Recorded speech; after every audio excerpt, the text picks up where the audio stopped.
Aujourd'hui 19 mars 2022, journée portes ouvertes au lycée agricole d'Erstein. C'est l'occasion de visiter cet établissement et aussi de découvrir les différentes filières qui y sont proposées.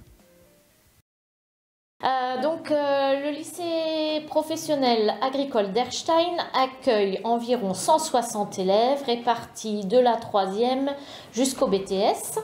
C'est une 3e enseignement agricole. Il y a 2 bacs pro TCVA et SAPAT. Alors TCVA, technicien conseil vente en alimentation, et SAPAT, service à la personne et au territoire.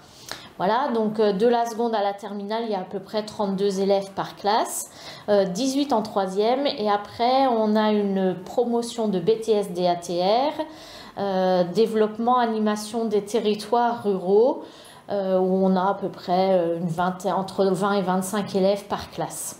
Ensuite, on a un internat qui a une capacité d'accueil de 70 places. On a une cuisine pédagogique, donc c'est un investissement de la région Grand Est.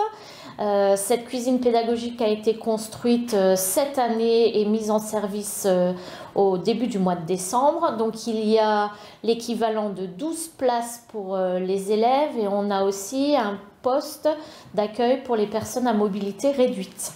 Voilà, ça permet aux élèves, entre autres de la filière service à la personne et au territoire, d'apprendre à cuisiner, puisque c'est dans leur module de formation.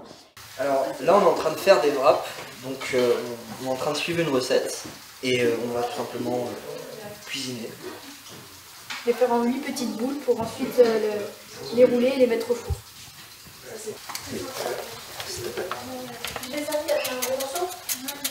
Merci. Attends, mais déjà, il y en a encore. Il faut les attacher. Le LPA d'Erstein dépend de l'EPL 67, donc du lycée agricole d'Aubernais. Et d'ailleurs, dans le cadre de ce partenariat, avec le CFPPA d'Aubernais, nous accueillons depuis 3 semaines environ une formation CAPA jardinier paysagiste. Donc ce sont des adultes qui sont en formation dans nos locaux et qui après vont se former dans les mairies avec lesquelles les stagiaires ont signé des conventions. Donc il va y avoir 2 matières, soit il va être incolore, soit il va être colore.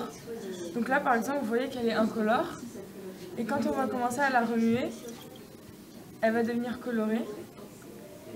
Et du coup ça prouve que quand on va effacer avec l'effaceur le stylo à encre, et on va plus le voir, mais il sera toujours là.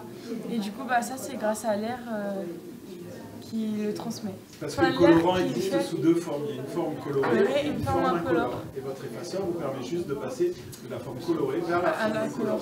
Ouais. Du coup, ça c'est un fluide non newtonien, donc première vue liquide.